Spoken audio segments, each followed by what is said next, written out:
Okay, number 37. Here again we're trying to find the second derivative of this implicitly defined function.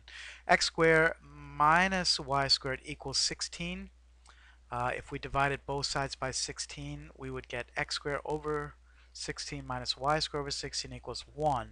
And if you recall, this is a hyperbola. Alright, but we're not going to worry about that right now. We're just going to dive right in. Okay, so we're going to take the derivative of both sides with respect to x. Pretty straightforward. We have 2x minus 2y y prime is equal to 0. Moving the negative term over to the right, we get 2x is equal to 2y over 2y y prime. Divide both sides by 2y. And y prime is just x over y. Remember, with a circle, y prime was negative x over y. With a hyperbola, y is just x over y. And now we want to find the derivative of x over y. Again, we're not working with an equation at this point. We're just working with the expression x over y. And we have another quotient rule, low, d high. Since the derivative of x is 1, so that low d high is just y, minus high d low. High is x, d low is y prime, over low squared is y squared. Alright, so we have y minus x y prime over y squared. But we just recall that y prime is equal to x over y. And so we're going to substitute x over y for y prime. And we have y minus x squared over y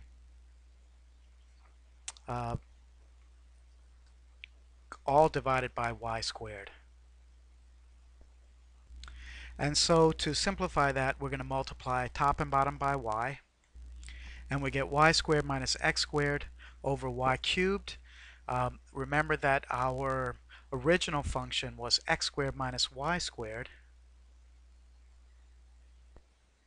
So if we were to factor out a negative 1 from the numerator, we should get negative 1 times x squared minus y squared over y cubed. At this point we can substitute the 16 in there and we get negative 16 over y cubed.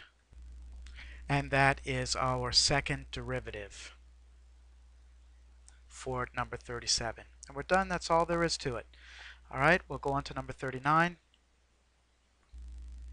Alright, with number 39 we have y squared equals x cubed, and again we're looking for the second derivative. So we find the first derivative and we start from the left side.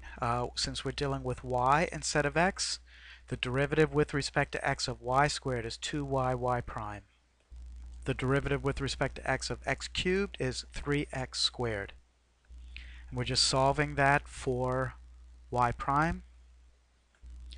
And so y prime is 3x squared over 2y. And now we want the derivative of that. Once again, we have a quotient rule. It's going to be low d high.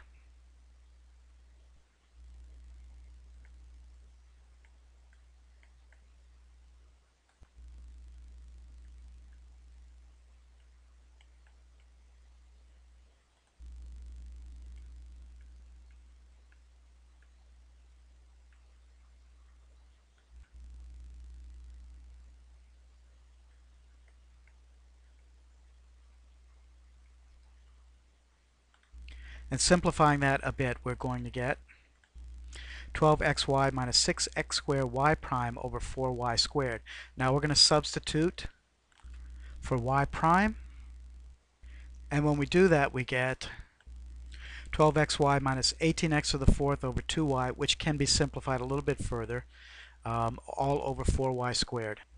And again, as we've done, multiply top and bottom by y, multiplying both terms in the numerator. Now we're just about done, except if you, yes, and I guess we are done. Except that we can play with the original expression a little bit. Since y squared is x cubed, basically wherever I have a y squared, I've replaced it with x cubed. And I think in the end that's going to give me 3x to the fourth over 4x to the third y. And assuming I haven't made some grave mistake, which I could have, I get 3x over 4y when I simplify everything out. I think that's pretty cool.